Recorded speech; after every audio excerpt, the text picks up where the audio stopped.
Trek Online. Now, to show you something that you didn't see last week with this character, then I'm going to cut the stream and we'll switch to another character.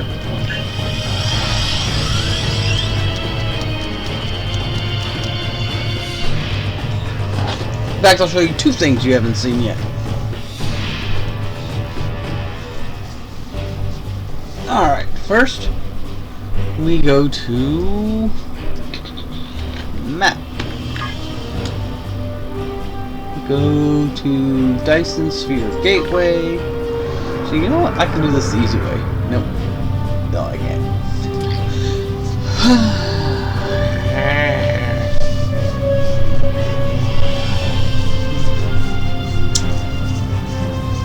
Now, technically, a lot of these little reputation missions are supposed to be, in a sense, outside the standard continuity. The only one that's directly linked to any missions in particular in the game is the Romulan ones, because each one of their reputation missions exists within one of the main ground battle zone missions of New Romulus. Oh, Adventure Zone, I think is what it's called, since it's not PvP, it's PvE. Like Battle Zone is PvE, Battleground is PvE. Battle Zone is PvP, Battleground is PvE. P and E, they sound very similar in my somewhat lispy voice. Now, the reputations that have this thing are the temporal reputation, which I'll go show you in a little bit. The Terran Task Force, New Romulus, Dyson, the Delta Alliance, the Iconian Resistance, and the Terran Task Force. Yeah, Terran Task Force. So basically these three, those two, and that one each have sort of these micro stories that they tell you as you complete them.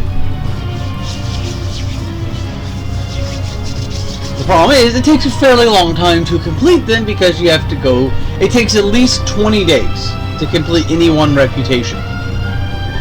40 days if you have to pay the full experience cost. And I'm not talking about like, oh, that's how long days it takes to earn. Like, no, you can earn the amount of marks you need in like less than half that time. It actually takes 20 physical hours to tick over the mission to gain the experience for for your reputation. So first we will go to Dyson Command. That is the Vengeance class starship from the Kelvin timeline. I wish I could get it, but it's a bit too expensive because it requires Lobby crystals and Federation player character needs 900 Lobby crystals. You get Lobby crystals out of opening the lock boxes. Those lock boxes will give you between 4 and 10. So to get 900, divided by 4 is half is 450, so half that 250. You'd need to open at least 225 boxes.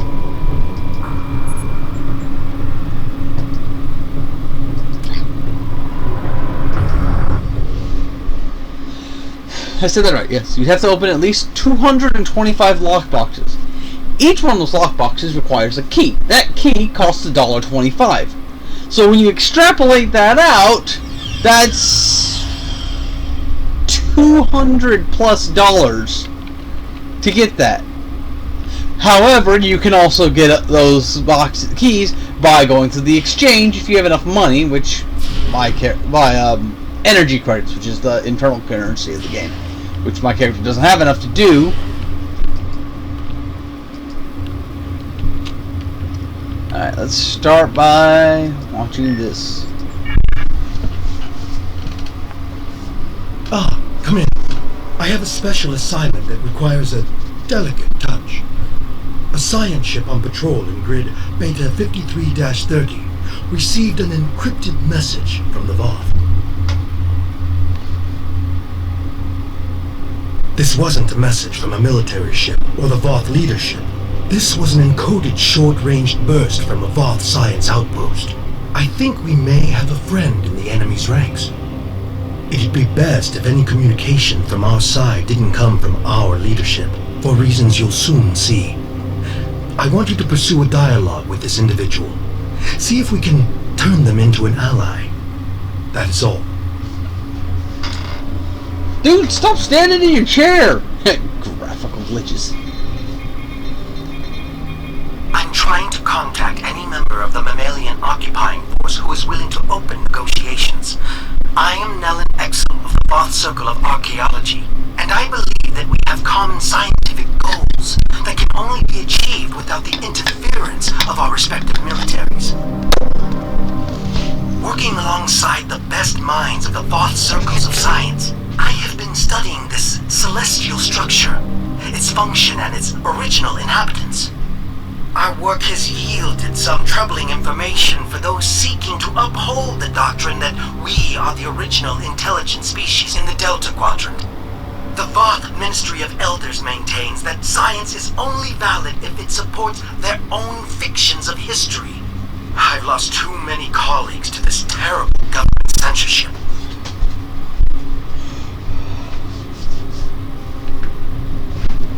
What I've been able to discover on my own and away from government interruptions is that this sphere was created by a race under direct control of a species called the Iconians. Even ignoring the huge cache of records we found here, the mere existence of this sphere proves that there are powerful entities my government refuses to acknowledge, perhaps to our ultimate doom. I will not be so naive. Left high and dry by my own people, I am left with few options. There must be a sympathetic ear out there that realizes we have entered the nest of an enemy that neither of us are prepared to face alone.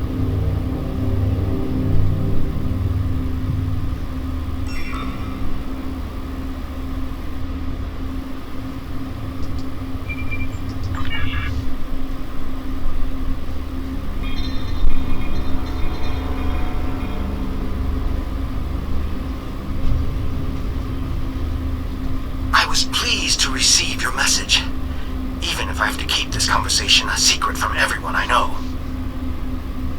There are many topics that have been deemed controversial and off-limits. Inquisitors examine our work on a regular basis, but questions need to be asked if we are to maintain any sort of scientific credibility. Have you ever wondered at the fact that both our people were able to enter this sphere from opposite ends? That we could move through halls, through rooms, through entire buildings without finding another living thing, until we encountered one another. The Ministry of Elders would have me publish papers claiming that this sphere was created by our ancestors. But why would they abandon this place? Why would anyone abandon this place? As far as I can tell, this place was commissioned but not built by a race called the Iconians. A war forced them to abandon their home in favor of this more strategic location.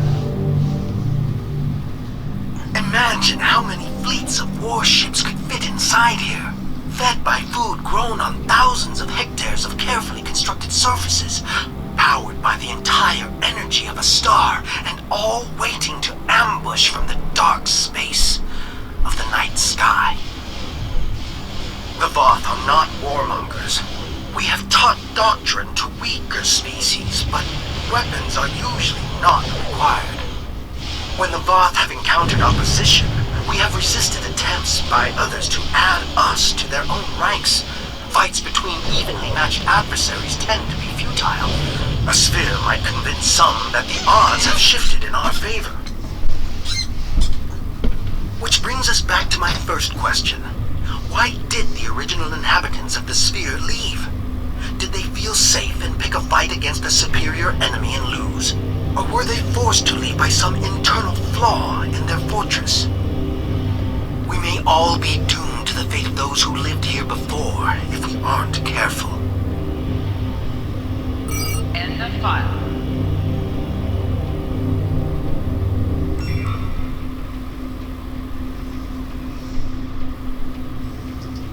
Now we'll go to tier 3.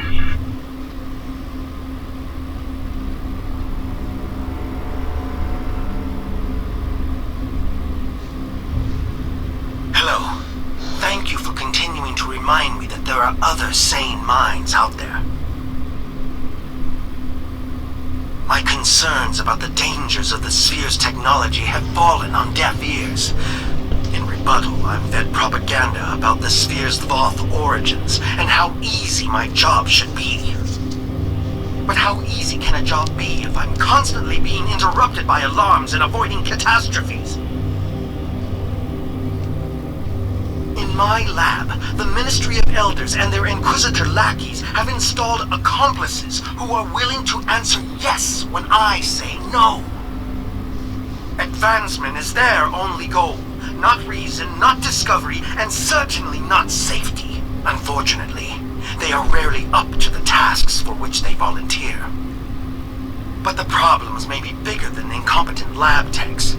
No one here wants to hear that we may not be capable of using this technology, or that the cost of trying could be the destruction of this entire sector of space. The builders of this sphere aren't here to tell us the results of their experiments, but I'm convinced that something did go terribly wrong. There is evidence of a celestial trauma that has significantly reduced the energy output from this installation's central star. Add to that the fact that the spires have been optimized for a different spectral band than the one that this star produces, and we're left with strong evidence of a large-scale industrial accident. Such an accident would explain why this place was abandoned. I've conducted a detailed scan of one of the spires and found trace amounts of tetryon particles. Any industrial accident large enough to leave these trace tetryon particles thousands of years afterwards would have permeated all organic life caught in the blast, with enough tetrionic energy to force any survivors to retreat to subspace. So, if the creators of this technology weren't savvy enough to prevent such a huge disaster, what chance do my people or yours have to do any better? I fear this technology. I fear it in not just the wrong hands, but in any hands. We need to work together to make sure no one tries to activate the sphere. Our lives may depend on it. End of file.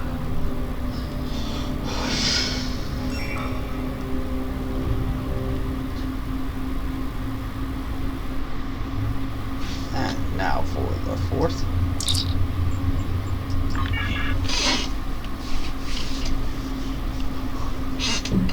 I'm sorry for the delay in my response, but I needed to take extra precautions with my communications. After another round of disastrous tests in combining Voth and Sphere technologies, I was offered up as a scapegoat. I am no longer a member of the Voth Circle of Archaeology. But I've been doing this for so long, it's hard to stop keeping an eye on my former colleagues' experiments. Now my curiosity is tinged with a hint of fear. Their findings may be corrupted. When it was discovered that the Omega particles generated by this structure were sent to collection sites in the outer shell, the first thought was to blindly jumpstart this process, rather than to methodically determine its purpose. I'm afraid our leaders are so entranced by the perceived benefits of this advanced technology, they are willing to forego common-sense safety measures. Luckily, there are a few of us left who make safe and sane actions our primary objective. And luckier still, there are enough of your ships and soldiers causing problems inside our defensive lines that my actions are blamed on you. I'm not alone in this opinion. Our superiors are pushing hard to unlock this technology. There's a perceived lack of progress, and they are trying to make up for lost time. I'm sure you understand gravity as it applies to physics, but it also has a social component. When our leadership feels pressure, it is quickly felt by those below them, First by the military, then by the citizenry. The Voth have never taken kindly to dissenters. But there is no comparison between those who speak out against doctrine back home and those who fight for basic scientific inquiry here and now. I fear I'll be discovered at any moment, but I fear even more that the work I'm doing won't continue on. Please stay safe. End of file.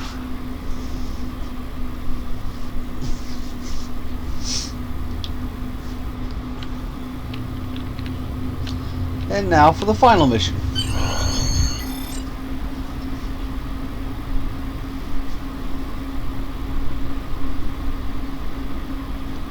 So, Commander, can I help you?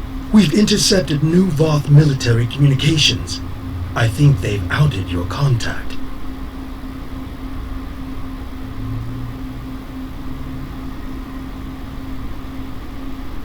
One file received at 0530 hours today.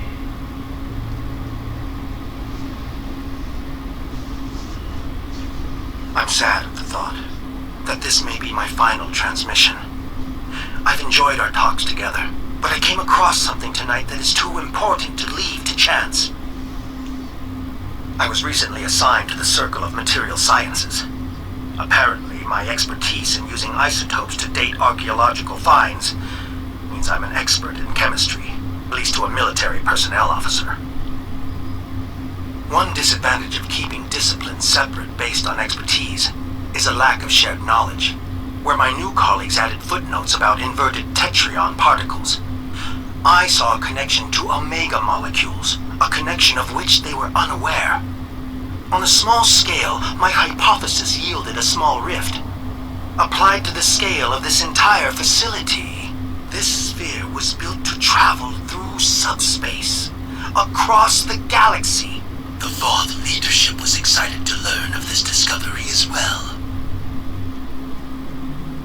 Imagine an entire solar system full of ships hiding inside this sphere. Imagine teleporting them anywhere in the galaxy in an instant. I assure you there are Voth battle plans in the works right now using this strategy. My species is under attack near our home sector. The fighting has reached a stalemate, but there are still lives being lost on both sides. Every option is being examined to bring an end to the fighting, even the most extreme. I've seen reports on weaponizing omega molecules to destroy large swaths of subspace and lock our enemies into their own parts of space. I must put an end to my people's pursuit of such disastrous weaponry. I will not have a part in isolating the Voth race by making space unnavigable, even at the price of a continuing war. My work with the Voth is finished. Hopefully I will not follow suit. End of file. Go get him. Maybe you can find him before his people do.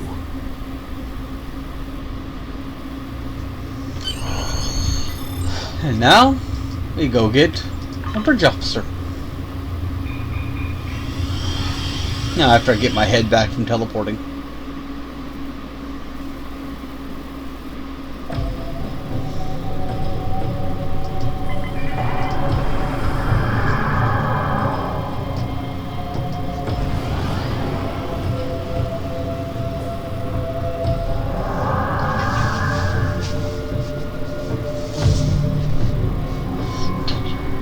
Unfortunately, there's nothing really to do to cut down time for traveling between areas.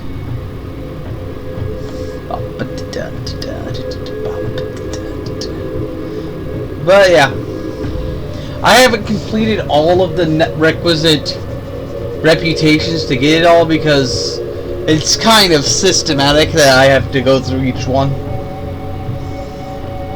That and like one of them, the Iconian one, only one mission in the game produces Iconian marks. Well, 2. And they're 2 of the least played instances.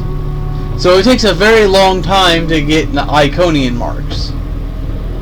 Though I might just go and get them next time they do one of the big events where I have to do something for 15 days to unlock something.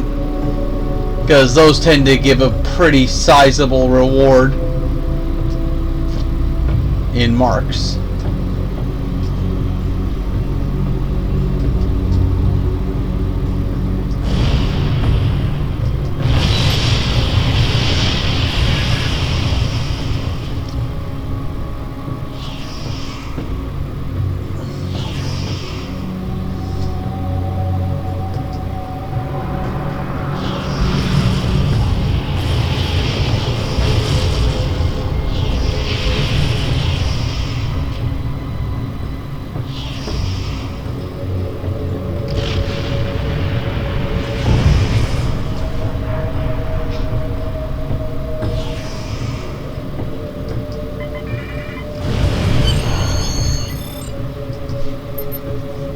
Thank you for finding me. I've been hiding out in the debris hoping my Voth brother wouldn't discover me first. After everything that's happened, I feel a tremendous guilt for furthering the Voth's plans that could result in destruction on such a massive scale. If they succeed, we could lose the galaxy. It's too terrible to even contemplate. Perhaps I could join your crew and aid you in your efforts to keep such destructive technologies out of the hands of those who would abuse them. If you'll have me, that is. And boom! That's how you get yourself a Voth duty officer. Not bridge officer. It's by doing the reputation system. He's got a special weapon that only he gets. Because, you know, he's like that. Right here. This, which is upgradable. Guess it's not upgradable. Oh well. But yeah. On top of what you get from him for doing that is you get 750 of these marks, which will allow you to pretty much buy one of these things.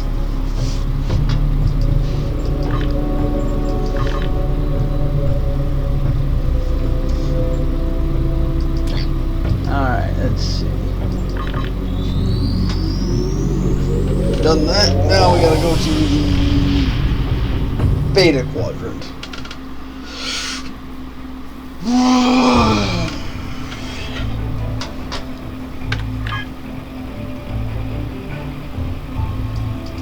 I mean, Alpha Quadrant. We're in the Beta Quadrant.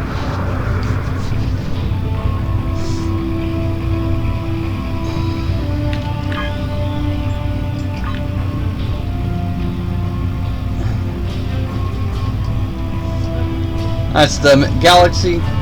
This is the part of it we can explore. There, there, and there.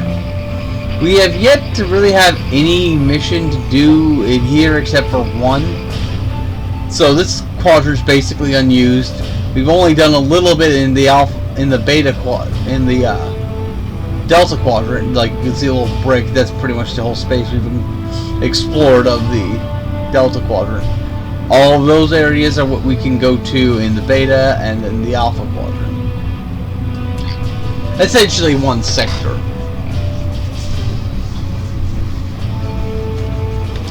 Because what used to be the case in this is, you see how you have like these these things here? Each one of these used to be a separate, kind of partitioned off somewhat. And you had to go through a lot of barriers to get it. Then they just basically said, screw that, opened up the sector maps. Which made Quantum Slipstream Drive much more usable because you actually had a reason to use it. Because you would be able to travel across the whole sector almost with it. But before, you get to a sector wall before the drive finished, so you'd end up having to waste it that way.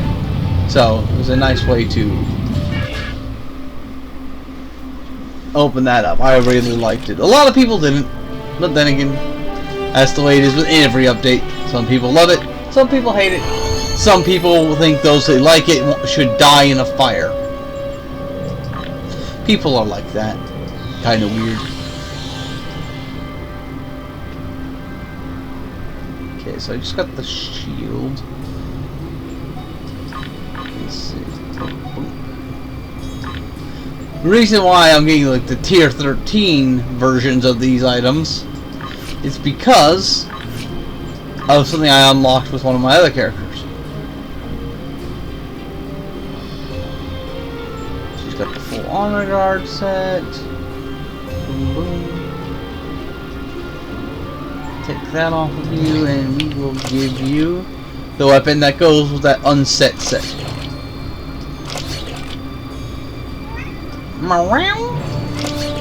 Oh, hush socks. You silly animal. Shush. Shush. Shush. I'm busy right now, little cat. It's like, you will pay attention to me now! Those cats. I just gotta make sure. That is Sankara.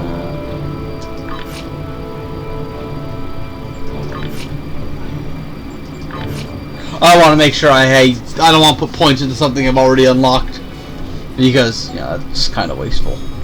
So I'm just making sure none of that happens.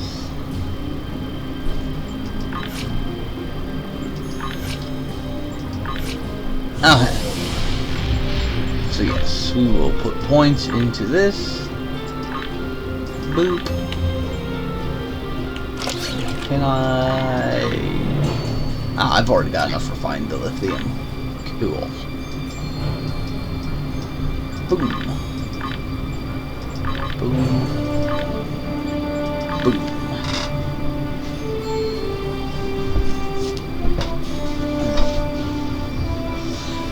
Yeah, but basically for completing the reputation system with my temporal agent, I got bonuses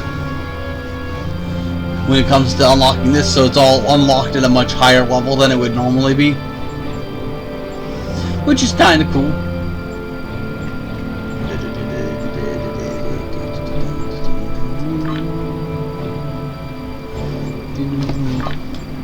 Alright, time to get to Depth Space 9. There's events coming up later in the year where we're gonna get a new mission dealing with a space station that was lost in the story mission of the Temporal Agent. Remember when that K-13 got sucked into that vortex? Well, that space station's gonna be coming back up. I'm just not sure of the exact date. And it's supposed to have a whole bunch of missions with it, as well as a way to get 23rd century duty officers and 23rd century weapons that have been updated to modern tech but keeping the classic Trek look.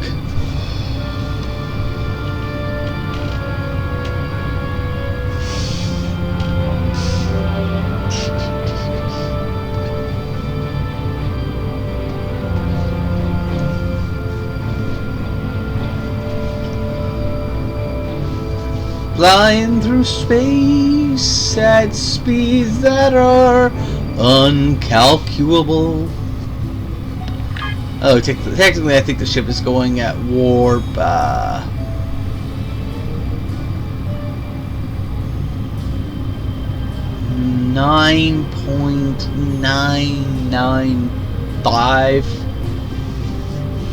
which means it's about 3 times faster than the Voyager. Because you gotta remember, warp speed is calculated geometrically. For every little bit you go up, it's 3 times faster. So, whereas the top speed of the Galaxy class was warp 9.6, the Voyager was warp 9.75. So it was literally 3 times faster, warp drive wise, than the Galaxy class. Essentially, with the Intrepid class, which is what the Voyager was, it was designed to be sort of to the galaxy what the Miranda was to the Constitution, though technically so was the Nebula, was also like that for the galaxy. So I've always figured that the Intrepid was essentially supposed to become the Miranda class of what would eventually become the Sovereign class, which is what the Enterprise E was.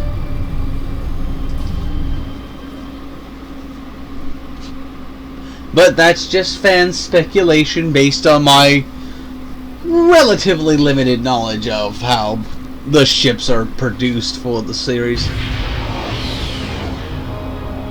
Not that I have no knowledge of how they are built, it's more of just not a knowledge of what the thoughts behind the ship's creations from the makers were.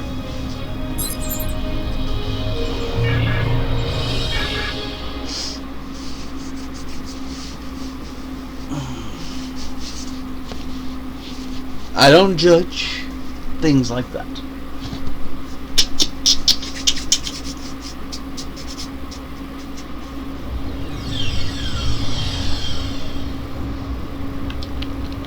Go to operations. Yeah. Do I have? I have treasure mission 1. Alright. Here is... After action report, November 28, 2154, Commander Narrator reporting. Today is a Terran holiday called Thanksgiving, and after today's events, I'm inclined to start celebrating it. Large, flightless bird and all. It started when the Nakul extracted Dr. Eric Soong from prison. It seems they wanted him to devise augmentations for them. One of our agents tried to recover Soong, but wound up getting captured. I led a strike team to a compound where the Nakul were holding Soong and our agent. One of them tried to shoot Soong during the engagement. I took the hit for him. Thankfully, my shield was up to the challenge. Ending the Soong line would have been disastrous. Starfleet would have lost its first android officer. I believe stopping that is something to be thankful for. Eric Soong, of course, being the ancestor of Noonien Soong, who created Data. Lore and Action B4. report stardate 9528.1. Commander Narrator reporting. There are days where the duties of my chosen profession are almost too much to bear. My assignment took me to the 23rd century and my homeworld, Cardassia Prime. Posing as an agent of the Obsidian Order was repugnant, but it provided access to the resources I needed to succeed. A group of Nakul, working with local revolutionaries, was planning to detonate a photon bomb in a marketplace. I exposed their operation to the Order. The response was predictably swift and final. Had the Nakul succeeded, they would have started a chain of events leading to the founding of a Cardassian democracy in 2313. They would have also claimed the life of a 5-year-old boy named Prokal Dukat. I have ensured the birth of Prokal's infamous son and preserved the timeline. I have done my duty, but take no pride in doing so. The double-edged sword of trying to protect the timeline.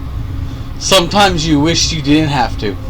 But who knows what the results would be if she had let Prokal die and thus far letting Dukat from Deep Space Nine never exist. We don't know what kind of damage that could have done to the timeline. We don't know how the Dominion War would have gone if Cardassia had been a democracy at the time. Just too many unknowns. After action report stardate 55781.09, Commander Narrator reporting. If I never see Polaris 3 again, I shall die a happy woman. Duty took me to that miserable sandpit today. Nakul, posing as Remans, had come to recover the buried pieces of a Zoom-type android, designation B4. We intercepted the Nakul and secured all of the android's components. They planned on programming B4 to cause a warp core breach on the Enterprise while it orbited Romulus. Thankfully, we stopped them. Which probably would have led to a second war between the Federation.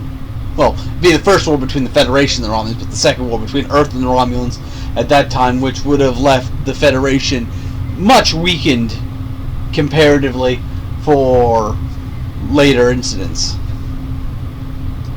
Unfortunately, we didn't stop them before they dug up the android components. As a result, my team and I had to bury them again so Picard and his people could find them. I may never get all the sand out of my combat armor. After action report stardate 46853.5, Commander Narrator reporting. I just enjoyed an interesting visit to Terok Nor, or rather Deep Space Nine. Our intel suggested that the Nakul were going to assassinate Cisco, and in a most unusual fashion, death by holosuite. I managed to gain access to the station's holosuite network, but I saw no signs of tampering or any scheduled appointments for Benjamin Cisco. Jake Cisco, on the other hand, was in a session.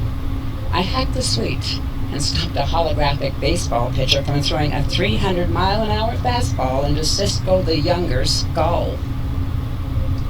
I then tracked the assassin to a storage area. As I prepared to enter, the door opened, and a Taylor Garrett walked out. He tapped his nose and smiled as he passed. Inside, I found the corpse of the lone Nakul agent. As I said, an interesting visit. Garrick is so cool. After action report stardate 49427, Commander Narrator reporting. Death has tried to claim me in many ways. Today's attempt was particularly novel. Command sent me to deal with a plot to destroy the USS Voyager. The Nakul intended to program an automated Cardassian warship to attack Voyager once it came into range. They didn't plan on it considering them enemies, however. It killed the Nakul, and when I arrived, it tried to kill me too. It seems that this dreadnought had been reprogrammed with a vigorous dislike of Cardassians. Which is a direct reference to the episode Voyager called Dreadnought, in which we found that the caretaker had mistakenly taken a Cardassian drone ship into the Delta Quadrant because its AI looked like a sentient life and it thought it could protect the Ocampa. Which, when we get to the episode, we find out that our good friend B'Elanna had altered its programming to make it attack Cardassians. And pretty much everything else. So yes, that is a direct reference to a particular episode. There are a few of them throughout the game. I managed to escape, although leaving it there for Voyager to deal with was difficult. I greatly dislike being shot at, especially by an idiotic robot starship. There was one little transmission afterwards where you get the rewards for it, and she basically, to sum it up, she's like, "Oh, you're doing a good job out there, keep it up." We'll be right back. We're switching characters now.